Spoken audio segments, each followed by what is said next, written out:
Everything was once only imagined. Now tonight, find out exactly what you, not what they think you ought to want, what you want. Ask no one's permission. You don't need any man's permission. You don't need your own decision. What do I want? Now what would it be like if it were true? What would I feel like were it true? Now catch the mood and try to give that mood all the sensory vividness of reality, all the tones of reality, and then sleep in it, just as though it were true. And then await the inevitable. The inevitable is you're going to resurrect it and objectify it on the screen of space. And then the world will call it real. And they may not believe you. It doesn't really matter. If you tell them it came to pass because you simply imagined it. Now, they'll point to the series of events that led up to it. And they will give credit to the bridge of incident across which you walk towards the fulfillment of that state. And they'll point out some physical thing that was the cause. No, the cause is invisible, or the cause is God. And God is invisible to mortal eye. Who knows what you're imagining? No one knows. But you can sit down and imagine, and no one can stop you from doing it. But can you give reality to the imagined state? If you do, yes, a bridge of incident will appear in your world. And you'll walk across some series of events leading up to the fulfillment of the imaginal state. But don't give causation to any physical step that you took towards the fulfillment of it. You imagined yourself having a marvelous business. And then comes the day a building is for sale, and you haven't a nickel towards it. And not a total stranger, but a man comes in and asks you quite in a friendly manner, are you going to buy it? And knowing you don't have a penny, you say to him, as you would a friend to a friend, with what? And then he said, well, I have money. It's only in the bank drawing nothing. You say, but I have no collateral. Well, he said, I've watched you. You're an honest person. Your family, they're honest. I think they are. Would you like me to buy it for you? I'll get my lawyer to bid for it. If they knew that I'm bidding, that I have money, they'll bid me up. And so I get it at the very lowest price by getting a lawyer who represents more than one client, and they do not know who he represents, and he'll bid for it. Are you willing to take it regardless of the price? And you say, yes, I'll take it. But I have no collateral. All I need is your signature, that you will simply pay 6% on whatever the price is, and then reduce that principal over a period of 10 years. Agreed? Yes. But then sign this, and we'll see if we can buy it. That day, you owned the building. And you didn't have one nickel when you owned the building that day. You only had your signature on a piece of paper. At the end of 10 years, you repaid the man his principal. You reduce it every year, paying him 6% on the remaining principal, and reduce the entire thing at the end of 10 years.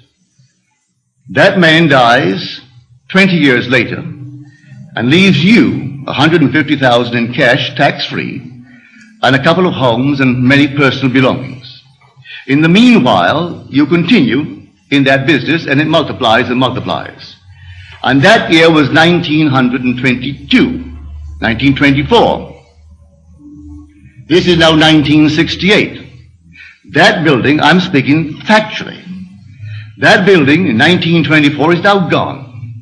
He paid only $50,000 for it. It was repaid and repaid.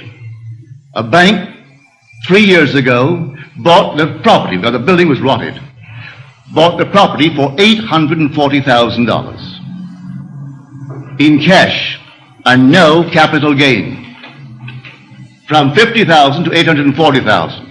In the meanwhile, the business has expanded into all the other islands, so that today you couldn't buy them out for $15 million.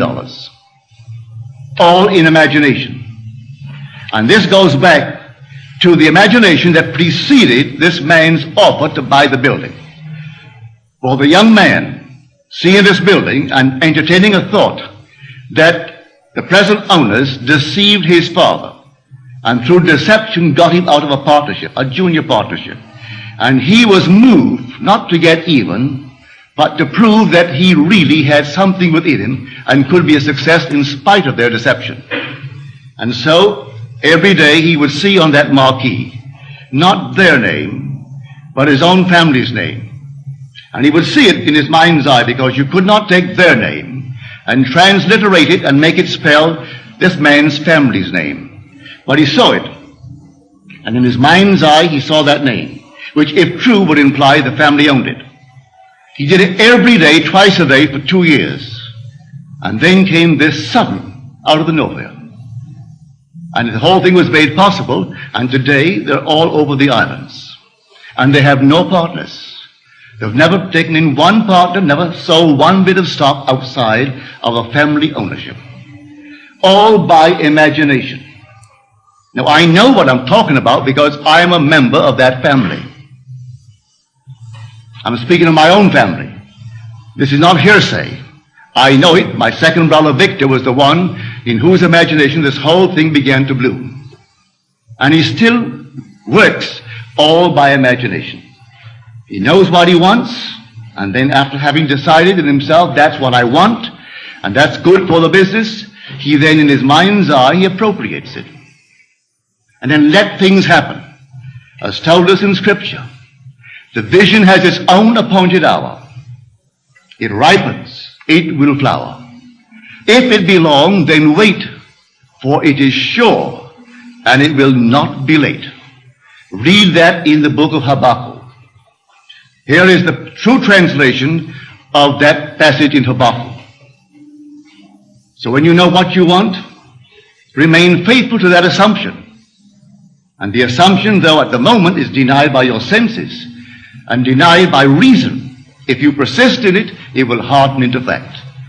Are we not told that God calls a thing that is not seen as though it were seen, and then the unseen becomes seen?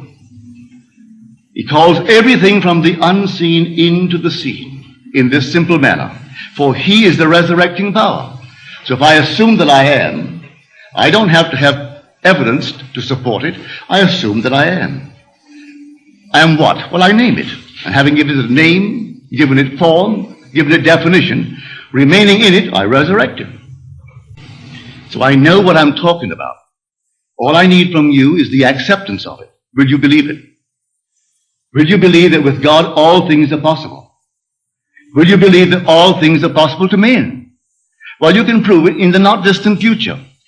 But you are the operant power. It will not work itself. If you dare to assume this very night that you have a better job than you now hold, or that you have a larger income, you may be fired tomorrow. Don't be concerned. On reflection, you'll see it was necessary to move you towards the fulfillment of your assumption. You could be fired. And I wouldn't bat an eye if you told me tomorrow, well, I did what you told me. You know what happened? I was fired. I have seen that. It takes someone to fire you to get you into a better job. I have seen that time and again. I wouldn't go out and quit the job. You may be promoted in the job, or you may be invited by some other concern that is competitive to join them. I do not know how it happens. I only know if you remain faithful to the assumption, it's going to happen. And you're going to be promoted towards the fulfillment of the state that you have dared to assume that is yours. I could tell you unnumbered stories along this nature. So here I say, dwell in the end. The end is where we begin. For if I've seen my name on the marquee, that's the end. I don't wait for the incident to take place in my world to move from one to the other, leading up to that. I dwell in the end. If I go to the very end, what would it be like were it true?